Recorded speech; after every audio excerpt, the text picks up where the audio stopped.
Tonight, from New York City, BET News presents Angela Rye's State of the Union.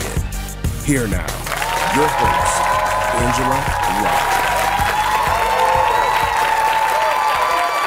Welcome to our State of the Union. You tuned in to BET because you know we're going to keep it 100. On this particular special, there are no lies, no fake news, no delusion, no nonsense, no alternative facts, just facts. In case you missed y'all's President's State of the Union last night, spoiler alert, you missed nothing. Not a zero, because his mouth moves, but per usual, he just ain't saying much. For my Bible readers, we know the good book tells us, a double-minded man is unstable in all his ways. Allow me to present to you Exhibit A. Members of Congress, the President of the United States. It's something I'm very proud of. African-American unemployment stands at the lowest rate ever recorded. We repealed the core of the disastrous Obamacare.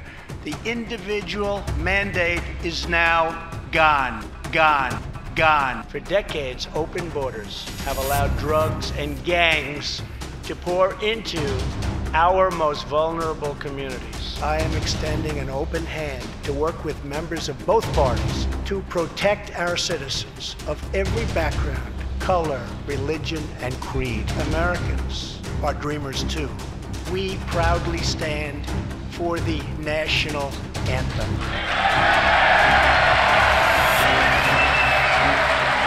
Did this dude say Obamacare? It's been 375 days of this garbage. Folks had to sit through 80 minutes of pure nonsense. I don't know how much more I can take. Can y'all take it? No. Exactly. Of course, we won't spend all our time together lamenting about the walking disaster that is the KKK's commander-in-chief. And here's the good news. Yeah, I said it. Tonight is about us. It's for us, it's by us, and it's all black everything. So we're talking straight up solutions, and we're determining our path forward with some of the most intelligent black minds of our time. Are y'all ready? That's good. All right.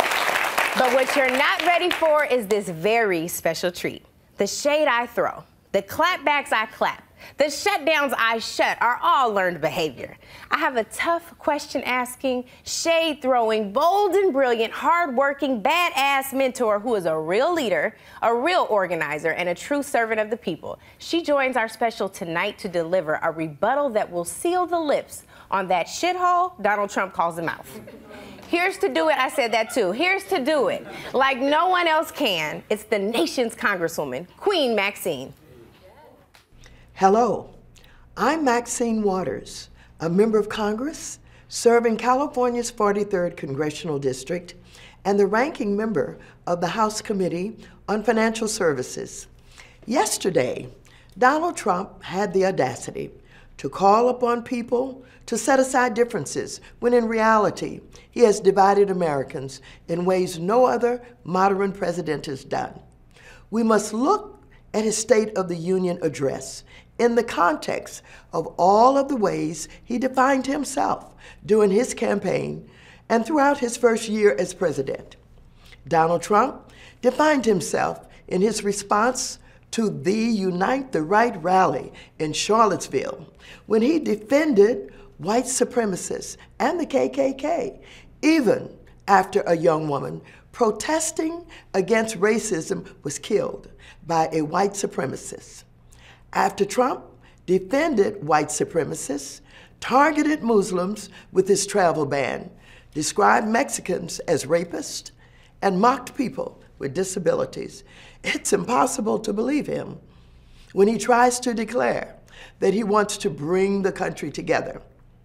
One speech cannot and does not make Donald Trump presidential. He's not presidential, and he never will be presidential. He claims that he's bringing people together, but make no mistake, he is a dangerous, unprincipled, divisive, and shameful racist. Trump often works to convince dissatisfied elements in our society that all of their problems are caused by people of color. He stokes racial animosity by referring to black NFL players as sons of bitches and demonizing immigrants from Haiti and Africa. This president, with his vulgarity and his disrespect for women and people of color, is a terrible role model for our children. Whenever he appears on TV, there should be a disclaimer that says, "This may not be acceptable for children." Not only has Donald Trump failed on domestic policy, he is leading us in the wrong direction in the world. He withdrew the United States from the Paris Agreement on climate change, despite the participation of nearly every country in the world.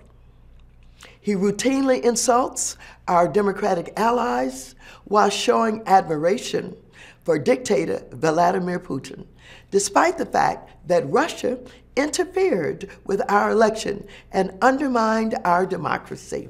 He refused to certify the Iran nuclear agreement, which has prevented Iran from developing nuclear weapons. He is isolating us with his inept trade policies, withdrawing the United States from trade agreements without negotiating viable alternatives. My remarks today are not merely a response to this President's State of the Union address. They are a warning to the American people, a warning that this president does not deserve to represent us, and that he's taken America down the road to isolation and division. Donald Trump constantly brags about himself, but he does not take the time to learn about public policy or study the many challenges facing the United States and the world, and he has no understanding of true leadership. He attempts to take credit for economic growth, but refuses to acknowledge that he inherited our nation's thriving economy from our nation's first Black president. Under President Obama, the unemployment rate fell from 10% to 4.8%, and the African-American unemployment rate fell 9 percentage points. Unfortunately, the Republicans in Congress, led by Paul Ryan and Mitch McConnell, are terribly irresponsible in the way in which they enable him and refuse to confront him. And they have abdicated their responsibility to the citizens of this nation by condoning his actions. We, as Democrats, are committed to a growing economy that leaves no one behind. We're committed to an economy that protects consumers and provides good jobs with fair wages, quality health care, and affordable housing. These are the policies for which I have worked all of my life, and on which I will continue to work despite the constant chaos and distractions of this administration. Increasingly, millions of Americans have recognized that Donald Trump is detrimental to our nation. We deserve better. That's why I have called for his impeachment.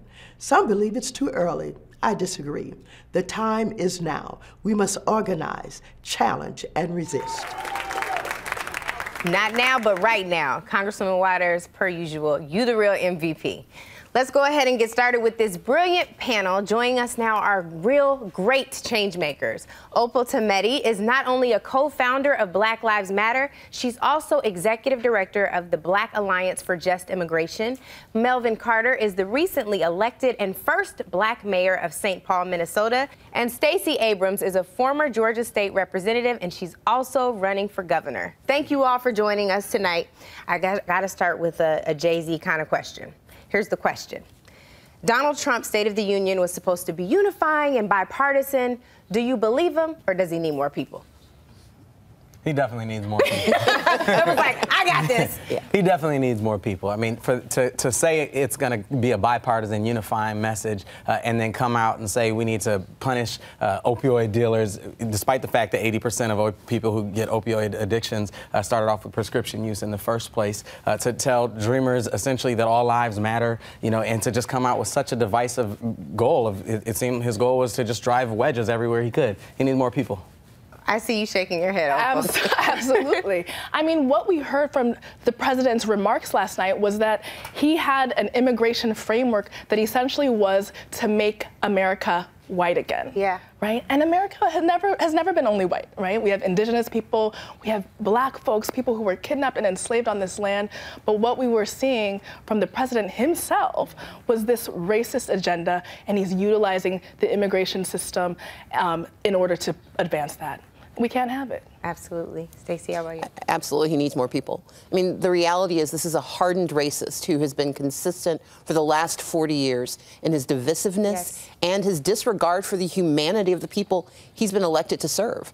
He's also demonstrated, I think, an antipathy for the First Amendment, because you can't unite a people when you don't actually believe in the bills and the rules that unite us. This is someone who does not believe the law applies to him or his family. He has demonstrated a blatant disregard for the rule of law, and I'm unfortunately, looking into a state where his disregard for immigrants, his disregard for those who face drug addiction, his disregard for the mass incarcerated means that people, instead of getting better under his leadership, are suffering even more. And Opal, one of the things you touched on when you first answered the question is immigration. Yeah. And I really want us to go there next because they don't expect us to. Right. Immigration is kind of this weird, we find ourselves in a weird conundrum in the African American community because we've believed so many of the myths surrounding immigration. One of the key facts that is particularly interesting to me is 4.2 million black immigrants live in America. All right, number one. And then the other thing that I think is important, because he went to this in the speech, he tried to really bash the diversity visa lottery program, saying that it's something we need to eliminate because people aren't, their qualifications and backgrounds aren't checked. We make up, African people make up 44.3% of the recipients of diversity visas. How do you respond to that? I think it's clear that this agenda that the president has is one that is going to effectively remove black immigrants from this country. Yeah. And essentially, he also doesn't want any more of us to be able to migrate here. What we're seeing with this agenda is that not only does he want to cut the diversity visa, he wants to eliminate visas that allow families to be unified. Right. We know that the majority of black immigrants who are able to legally migrate to the United States is because of family visas. And unfortunately, what we also know is that the history of racism in this country has always relied on tearing families apart. That's right. Right? And the same thing is happening now with African immigrants, with Caribbean immigrants, with Afro-Latinos from all across the Americas. We're seeing that this agenda is effectively all about eliminating black immigrants from this community. And we have to stand against it. Yeah. 10% of the immigrant population are black. And there are over 5 million black immigrants in the country today who are hyper-criminalized. They're in detention more than any other immigrant communities. I think 1 in 5 are being deported in our immigration system. And so we have to know that our people are also impacted by this. That's right. If we believe that all black lives matter, yes, we also have to count for the black immigrants in our community as well. Thank you all so much. This is a great first segment. We are just getting started, everybody. Remember, you can and should join our conversation on social using the hashtag BETX Angela Rye. Opal, thanks so much for being with us. We'll be right back.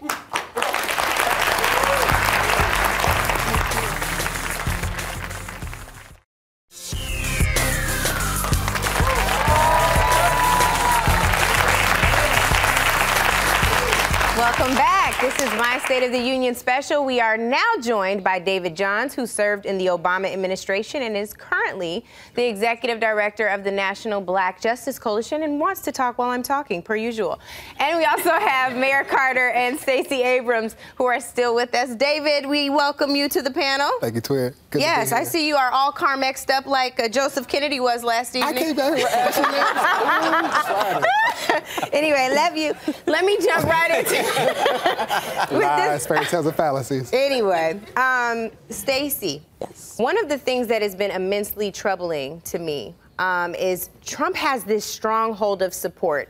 And interestingly enough, as immoral as he can be, one of the strongholds is within the church, the white evangelical base. It says 3/4 of white evangelical Protestants approve of Donald Trump, but 55% of all likely voters disapprove of him. How do we reconcile those numbers? We talk often about people voting against their interest. What's happened with the white evangelical community is that they believe their interests are best served by someone who doesn't reflect their values but can get their votes. And that means someone who is willing to demonize reproductive choice, someone who's willing to demonize and spew hatred about immigrants, someone who I think pushes forward the values that they actually hold, which are not consistent with the religious values that religious folks like myself hold. I'm raised in the church, and I do not understand how anyone who has actually read the Bible from cover to cover sees the values we are taught reflected in the presidency that we have today. But unfortunately, sometimes we don't put forth the I'm trying to think of a way to say this doesn't get me in trouble. This is raw and unfiltered. I'm running for governor. She said, I'm running for governor. I'm not playing with y'all. But I'm not playing with y'all. Look, we assume people will vote their economic values. We assume people will vote their moral values. There's an economic value to demonizing immigrants. There's an economic value to diminishing the humanity of people of color. And what is happening, I think, unfortunately, is not that evangelicals believe this. Evangelicals are only one part of who they are, but the problem we're having is that the part that's coming forth is the part that doesn't like people of color. The part that's coming forth is the part that doesn't care for those who weren't born here. And that diminishes, unfortunately, the faith piece that people like to hold on to. This isn't about faith. This is about racism and sexism and misogyny. Absolutely. And to that point, David, I know that we can point to Donald Trump's rhetoric before he was ever running for anything, right? But from the very beginning of the campaign, calling Mexicans drug dealers and rapists, some of the language surrounding folks who look like me and you, folks chanting build that wall, and then also some of the things that he's done with the LGBTQ community. Let's spend just a moment talking about how that rhetoric is dangerous, right, and has resulted in a rise in hate incidents since his election. Yeah, I want to be clear about this issue and just say thank you for making space for this, right? Absolutely. Because we often forget that as long as there have been black people, there have been black LGBTQ and same gender loving people, right? And we know the challenges that black America faces are often compounded when you think about the experiences of those of us who have intersectional identities. So what we know is that there is statistical data that shows every time y'all's president opens his mouth or sends a tweet calling out or calling in particular groups of color, there are increases in hate crimes. And what we know is that there's underreporting, often because black people don't run to the police when there are incidents that happen in our community, right? Because of the institutional practices that are resulting from transatlantic enslavement and the fact that there are still white supremacists who are in power. So in addition to that, we have compounded challenges when we think about what anti-blackness means in the context of LGBTQ, right, sentiment. We have a community that continues to turn a blind eye every time there's a black trans woman who is murdered, right? We spend a lot of time, sometimes overly sensitized, thinking about the challenges that we face as black men, but we seldom take the time to even acknowledge the loss of life when we're talking about individuals with trans experience. Y'all's president decided to pass a ban, right, trying to prevent transgender people from serving in our country, right? We know that there are more than 15,000 active members serving our country right now, in spite of all the things that this man continues to tweet, all of the fights that he's trying to invite, and those people serve proudly. We know that there are more than 100,000 trans individuals who are veterans of our armed services. They show up in spite of the fact that there is still a commander-in-chief, let's just call him that, that's as close I'm gonna come to calling him president. You can call him Orangey. You got my permission. Klan president, Cheeto dude, not my dude. So David, the point is that he tries it on the regular, and it makes it harder for those of us who already have a difficult time showing up being who we are and whose we are. So speaking of our trials and tribulations, Melvin, sometimes you just have to figure out where your hope and your help is coming from. That's so I'm hoping that you can tell us that we're going to be able to lean on our state and local elected officials. Tell me about some of the ways. Well, everything that we're talking about right now just adds up to the fact that we're just not going to be able to look to Washington, D.C. under this administration for the solutions that Americans need right now. So what we have is states and cities. I personally believe that the most opposite thing that we can do to oppose those who seek on a national level to divide divide us is just say at the local level, we're going to take care of each other. And that's the decision that we've made in City Hall in St. Paul. And so we have to be able to take care of each other on the local level. When gaps exist in that type of service, that says a lot and sets the course for our community. And so we're here in cities like us all over the country here to say, you know what? Our public safety strategy, Mr. President, isn't built around this us versus them dynamic and saying we're going to go get everybody who doesn't look like us. It's built around investing in that critical trust that has to exist, the mutual trust that has to exist between our neighbors and our police officers. That our economic development strategy isn't built around giving tax breaks and money to big businesses. It's built around saying what are all the barriers that are keeping so many people locked out of the workforce and locked out of our economy? How do we get rid of those barriers so that our whole economy can thrive? You know, the president wants to tell us that if these folks get in, then that means somebody else has to get out. I tell folks all the time, we want a bigger pie. We want to expand the pie for everybody. Let's make sure everybody gets a chance to bake. I love it. Bake on!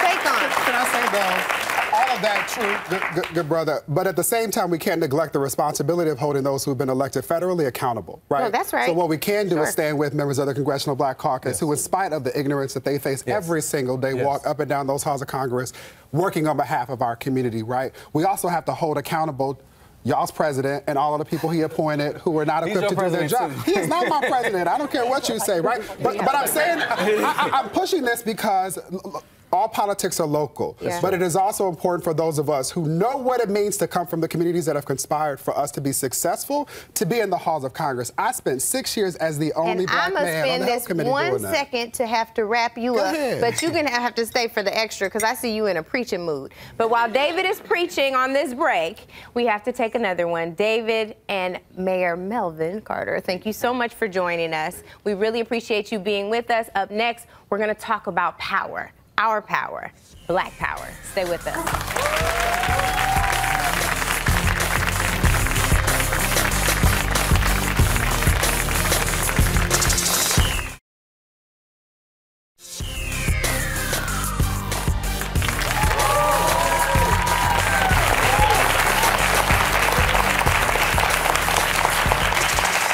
Welcome back to our State of the Union. We are shifting the conversation now, and we have some new guests joining us.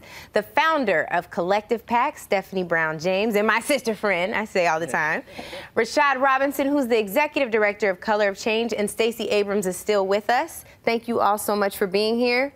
And I want to start with saying thank you for your work. You all are working on some amazing things to advance our causes, our communities, and I just want to take a moment to allow you all to talk about some of that work. There are people tuned in sometimes that aren't necessarily as politically woke. Steph loves that word, woke. No, she doesn't. So I want to just give them a moment to hear about some of the things you're doing. So Steph, let's start with you and just talking about Collective PAC, why you started it and what you're up to. So I am with the Collective, and part of that is the Collective PAC. We have a C3, C4, all these different entities for the express purpose to support Black people running for office. I have worked at NAACP, I've worked on the Obama campaign, and I've seen not just the importance of our elected officials, but those who are trying to become elected officials. Yeah. And so with the Collective, we're working to fund, train, and support Black candidates who want to run on the local, state, and federal level. Because one thing we know is that African Americans continue to be underrepresented in the political process and as elected officials. And so far, we've gotten a lot of traction. We've raised over $600,000 to support Black candidates. We've been able to train over 100 people across the country. But we still need more investment from Black folks to help Black folks continue to win. Absolutely. So Color of Change started 12 years ago in the aftermath of a flood, which was Hurricane Katrina, that turned into a life-altering disaster. Many people probably remember those images of Black people on their roofs begging for the government to do something and literally being left to die. And Katrina illustrated a whole lot of things that we know about issues like geographic segregation, generational poverty, what's happened to our criminal justice system and education. But at the heart of it, no one was nervous about disappointing Black people. The government, corporations, and media. And when institutions are not nervous about disappointing your community, all sorts of things can happen. So Color of Change really was founded as a response by Van Jones and James Rucker 12 years ago. And now we've grown to a community of over 1.5 million Black folks and their allies of every race. And That's worth clapping for, y'all. Come on. That's worth clapping for. Absolutely. And every single day, we are taking on the issues that are impacting the community, trying to translate the presence that black people have in the world into the power to actually make real change. And we think about power is the ability to change the rules, sometimes written, sometimes unwritten. And we've done that by everything from leading the campaigns that forced Glenn Beck, Pat Buchanan, and Bill O'Reilly off the air. Get them out. By, Go. Yes. Bye, Felicia. By doing over 1.6 million voter contacts through our political action committee last election cycle, and kicking out bad district attorneys, which I hope we can talk about later, and then leading campaigns to hold government and institutions and corporations accountable around policing, around the economy, and around so much more. This idea of power is so critical, and at Color of Change, it's the sort of currency we operate in. I love that. That's good. Like, really strong. I'm sorry if that's not biased. I love all of you. That's why you're sitting right here. I got to pick the panel. Rashad, you hit on something that is so fundamentally important to me, and it's like, if they don't get anything else, if y'all don't get anything else from your cousin, on this fine evening, I hope it is our economic strength, our power there, right? We know that black buying power now is at $1.3 trillion. You all have both mentioned your PACs, right? Imagine what we did if we used, or what the damage we could do if we use some of those resources to help fund some of the candidates and the races you're talking about, DA races, the state and local elected officials who you've helped elect because of your hard work. Imagine what we could do with that. We could literally change how business is done. Like I said about Katrina, no one was nervous about disappointing black people. We don't make economic consequences. Yes, we don't make people nervous on a hope and a dream and a wish. Yeah. We make them nervous by forcing them out of office when they don't do what we need them to do, and putting people in office and supporting the people who are doing the things we need them to do, the candidates who are taking bold stances and approaches. That's what we need to be doing, and that's how we make the type of change that we all deserve. Speaking of candidates who are making bold change. Thank you. You started the New Georgia Project, and in part it's because we have a graphic that talks about the number of unregistered voters, unregistered black voters in Georgia. Yeah. 700,000 is the number that we have, and you saw that and you were like, not anymore. We're going to work on this. Tell us what the New Georgia Project does. 2013, everyone was talking about how long it would take for Georgia to become a political powerhouse for progressive values. And to both Stephanie and Rashad's points, people were not paying attention to voters of color, specifically black voters. And so in 2014, I started the New Georgia Project. We raised in the first year $3.5 million and registered 86,000 people. Over the last 2 years between Between 2014 and 2016, we registered a total of 200,000, including 35,000 people, most of whom were people of color, largely African American, who've been illegally canceled by the Secretary of State. Their registrations had been thrown out. And because of our work on voter suppression, we were able to get those registrations restored. We've also been able to reopen closed polling places, stop them from following black people home to prove they lived in the community. Lord have mercy. And now the New Georgia Project is a standalone organization because I'm running for governor, but the work that we do is tied directly to the work being done by both Rashad's organization and Stephanie's organization. Political power is economic power. Yes. If you want a job, you need people who believe you should get to work. If you want to, when our families are coming out of jail, if we want them to be able to re-enter society, they have to have someone in power who understands their re-entry. And if we want access to health care, despite what the occupant of the White House says, Medicaid expansion has to be a part of what we do. So, and that's all about political power. That is so critically important. There's so much more that we have to get into, and thankfully I have you all staying for the next block. It's time for another break. Remember to join the conversation on social media using the hashtag BETX Angela Rye. We want and need to hear from you.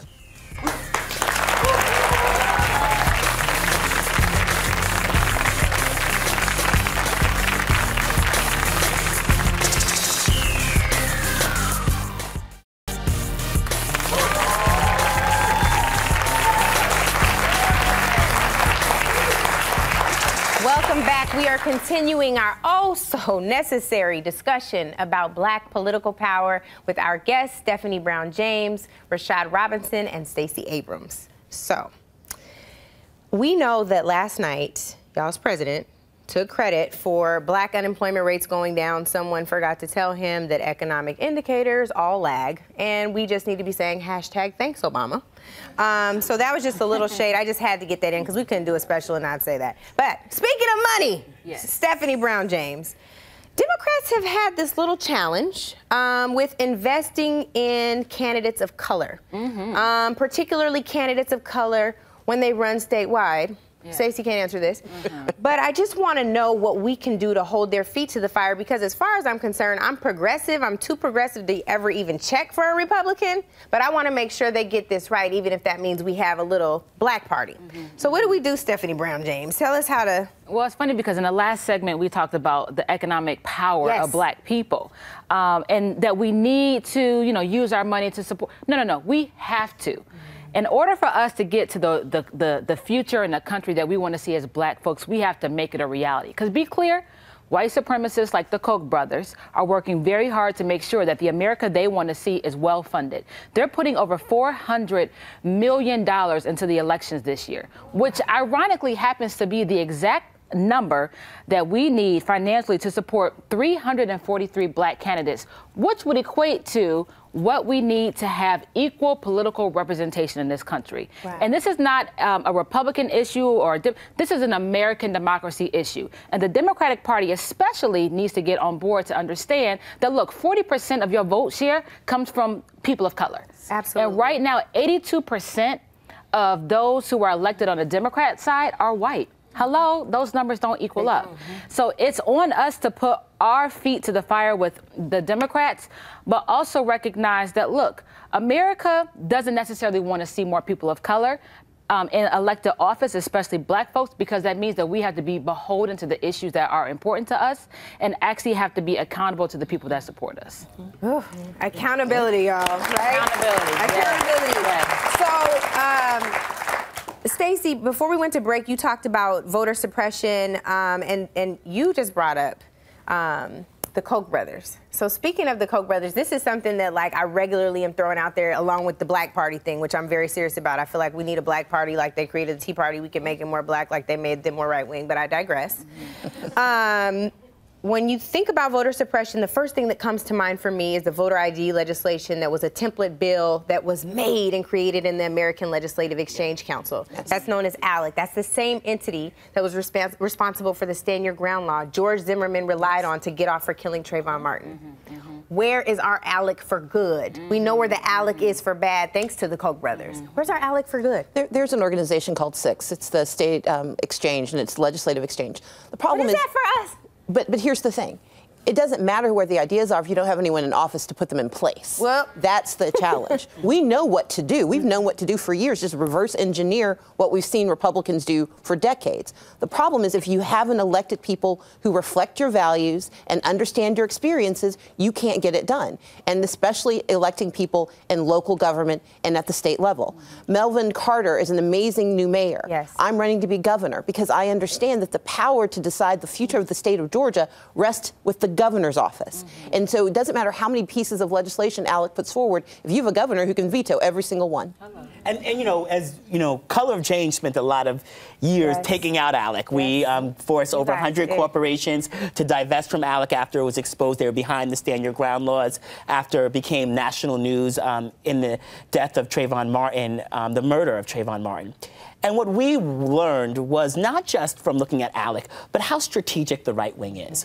And this is to your point about really concentrating locally and how we have to think about where we put our energy and our time this upcoming election. They invested in school boards. And so as a result, they changed how textbooks are teaching and training people. So as you see white supremacists marching, young white supremacists marching in places, they have an understanding of American history that black people were sort of like day laborers who came over from Africa to spend some time cooking and cleaning. Chain migration. Yes. Right. They have quite literally chain migration. And so what I would contend and what I would put on the table for the viewers and for people looking is that we need to concentrate more on all these races that are going to impact us, the governor's races, the mayor's races. And I would also put on the table district attorneys.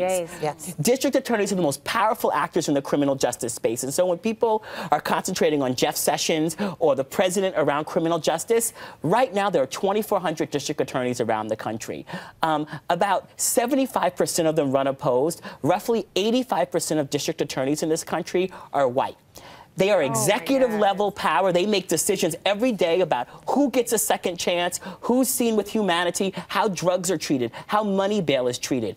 If we could put some real focus and start kicking out bad DAs and putting new DAs in office, like our PAC did in Philadelphia, where we elected the next DA who just came in office, who's the former lawyer for Black Lives Matter and Occupy movement, we can actually exert our power. We have to. We have to. Thank you, Rashad. This is our last break. Coming up, my closing rant. Thank you all. Not enough time.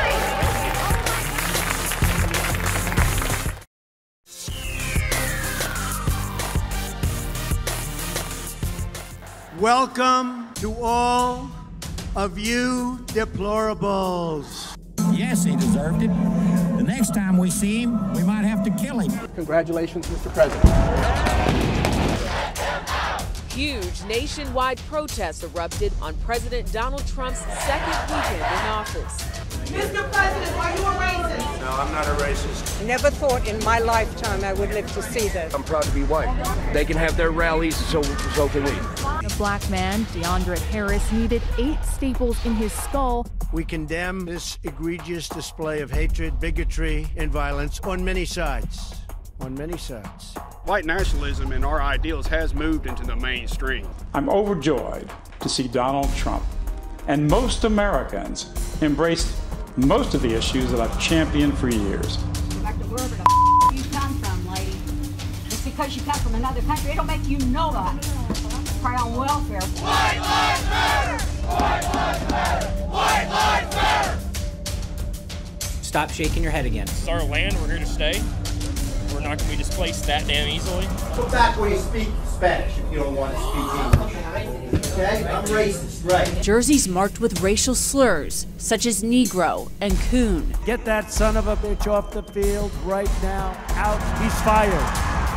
We're all proud deplorables. We're proud deplorables. Very proud. Your voice will never, ever be ignored again. Let us always remember the anger, the pain, the frustration we feel revisiting those images. Let that anger be righteous, the kind that doesn't repay evil with evil, but rather the kind that drives us to act, to move, to protect black bodies, to preserve our rights, to ensure our advancement. During his campaign, Donald Trump asked black folks, what in the hell do you have to lose? Since that moment, and frankly long before it, he has worked to ensure that we are consistently taking L's. He's not just undoing the legacy of President Obama by reversing key regulations, executive actions, and trying to repeal laws enacted to protect the most vulnerable. That's not it. Please wake up. Hear me loud and clear. This is about reversing civil rights protections that have been on the books for 50+ years. And they started working on these reversals before Trump was ever running for president. Understand, we are past partisanship now. Understand this is a matter of survival. I'm not here to debate the obvious. Trump and his supporters' bigotry, racism, xenophobia, the many ways in which they otherize us, including a strong desire to take us back to when America was allegedly its greatest in the 1950s. No, my challenge is for you, sitting at home, sitting in this audience. What will you stand up for? When is it too much? When is it too far? We've seen enough, we know enough, and we've had enough. But when will we do enough? Your silence, your lack of action is an endorsement of this hatred fueling violence. How are you going to allow someone to say we don't belong on the soil of the very country we built? This is not about them. It's about us. What will it take for you to stand up, to show up, to force constructive change? We spent an entire show talking about our issues, our solutions, and building black political power. We have the tools. We are equipped. Will you join us? You can join us by supporting the organizations you heard from tonight with your time, your talent, and your resources. You can join us by donating at least $100 to candidates who support our movement. If you're watching this program and know you're not registered to vote, and know we cannot remain where this president has brought us, you can register to vote now by visiting vote.gov.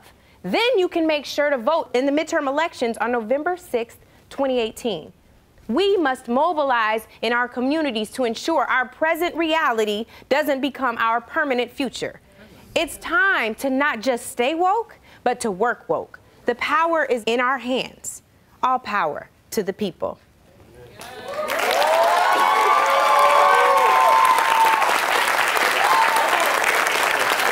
I want to thank all our super dope panelists, Opal Tometi, Mayor Melvin Carter, David John, Stephanie Brown James, Rashad Robinson, and gubernatorial candidate Stacey Abrams, and to the Queen, Congresswoman Maxine Waters, for her firm rebuke of Donald Trump.